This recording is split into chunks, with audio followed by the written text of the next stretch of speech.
रोटी, क्या जीवन की रोटी हमें कहाँ से मिलता है? प्रभु का वचन यूहन्ना 6:35 में लिखा है, यीशु ने उनसे कहा, जीवन की रोटी मैं हूँ, जो मेरे पास आता है वो कभी भूखा ना होगा और जो मुझ पर विश्वास करता है वो कभी प्यासा ना होगा। परमेश्वर यीशु ने क्या कहा? जीवन की रोटी मैं हूँ, जो मेरे पास आते हैं वो कभी भूखा न रहेगा। जितने लोग परमेश्वर के बिलीव के साथ, विश्वास के साथ, एकदम खुशी आनंद के साथ वो आते हैं खुदा के पास, परमेश्वर यीशु के पास, वो कभी नहीं भूखा रहते। उनके जीवन के हर एक दुख और दर्द टल जाता है। जैसे परमेश्वर यीशु ने अपने बच्चों इज़राइलियों को जब मिस्र देश से छुड़ाकर कनान देश ले जा रहे थे, उस समय उन्होंने उन्हें रोटी खिलाया। वो रोटी, अब वचन क्या कहता है? यूहन्ना 6:31 में ऐसा लिखा, हमारे बाप दादों ने जंगल में मन्ना खाया, जैसा लिखा है उसने उन्हें खाने के लिए स्वर्ग से रोटी दी। हालेलुया! कहां से रोटी दी? स्वर्ग से। बाप दादों ने जो मिस्र देश से निकलकर कनान देश के जाने में मरुभूमि के बीच में 40 वर्ष तक इजरायली लोग फंसे रहे, वो लोग टिके रहे, वहां पर रुके रहे, वो 40 वर्ष तक उन्होंने स्वर्ग की रोटियां खाई, स्वर्ग की मन्ने खाया, स्वर्ग से वो रोटियां जो स्वर्गदूतों का था उन्होंने खाया। हालेलुया! परमेश्वर अपने बच्चों को खिलाता है। जो परमेश्वर के पास भूखे और प्यास के साथ प्रभु यीशु के पास आते हैं, प्रभु उन्हें कभी निराश नहीं करता, उन्हें अपना जीवन का रोटी उन्हें खिलाते हैं। हालेलुया! अब वचन निर्गमन 16:31 में क्या कहता है?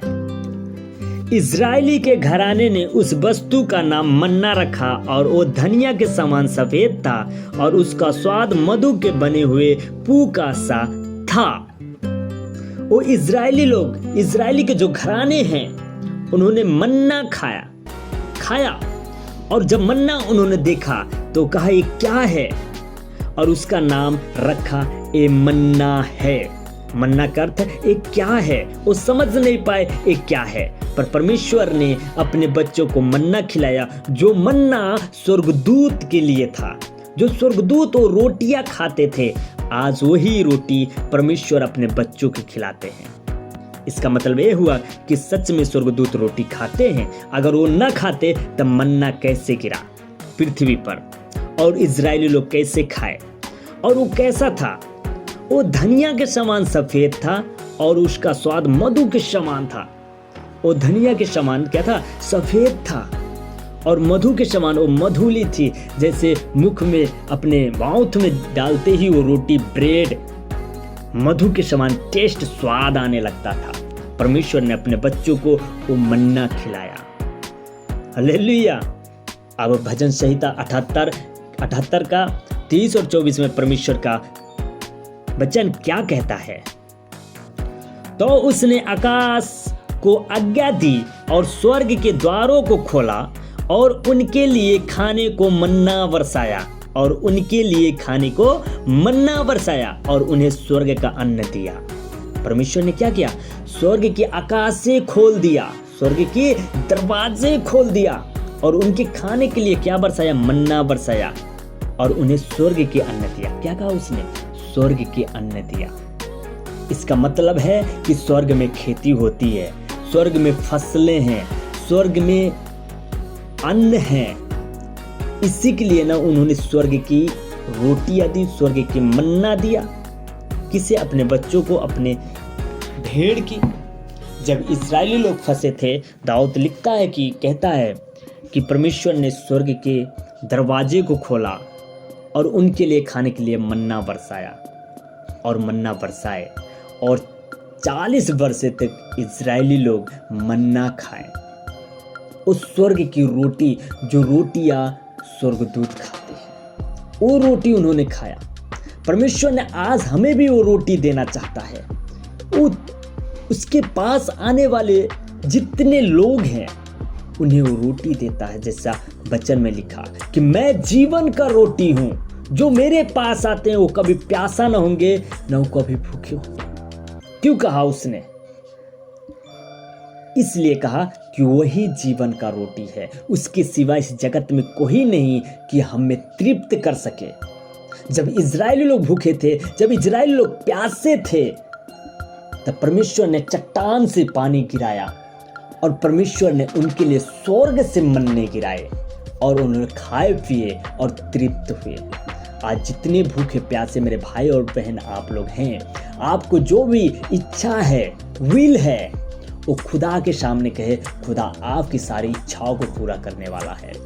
अगर उन्होंने अपने बच्चे इजराइल को स्वर्ग की रोटियां मन्ना खिला सकते हैं तो हमें क्यों नहीं, क्योंकि उसने हमारे लिए संसार में आके दुख भोगा है, उसने हमारे लिए अपने लहू को बहाया है, तो क्यों नहीं वो हमें जीवन को रोटी देगा। उसने कहा कि मैंने तुमसे मोहब्बत की पर तुमने नहीं। अगर उसने हमसे मोहब्बत की है तो मोहब्बत का फल हमारे हाथों में देगा। हालेलुया, प्रभु की महिमा हो। और परमेश्वर का वचन क्या कहता, क्या स्वर्गदूत स्वर्ग में है? वो है तो कैसे हैं? तो उनका वचन क्या कहता? प्रकाशित वाक्य 7:9 में ऐसा लिखा है, इसके बाद मैंने दृष्टि की और देखो हर एक जाति और कुल और लोग और भाषा में से एक ऐसी बड़ी भीड़ जिसे कोई गिन नहीं सकता था, सफेद वस्त्र पहने और अपने हाथों में खजूर की डालियां लिए हुए सिंहासन के सामने और मेमने के सामने खड़ी है। हालेलुया। वचन कहता है इसके बाद मैंने दृष्टि की। यूहन्ना क्या कहता है कि उसने दृष्टि किया तो हर एक लोगों को, हर एक कुल और भाषा में से एक ऐसी बड़ी भीड़, हर एक कुल, जितने कुल हैं इस पृथ्वी में, हर एक भाषा, जितने भाषाएं हैं, सभी लोगों में से ऐसे भीड़ खड़ी हुई जिसमें से कोई गिन नहीं सकता। उसे क्या नहीं कर सकता? गिन नहीं सकता। और सफेद वस्त्र पहने हुए, किस तरह का वस्त्र? सफेद वस्त्र पहने हुए और हाथों में खजूर की डालियां लिए हुए सिंहासन के सामने और मेमने के सामने खड़ी हैं। सिंहासन के सामने और मेमने के सामने खड़ी हैं। हाथ में क्या लिए? खजूर के डालियां लिए हुए और सफेद वस्त्र पहने हुए सिंहासन के सामने और मेमने के सामने खड़े हुए। हालेलुया।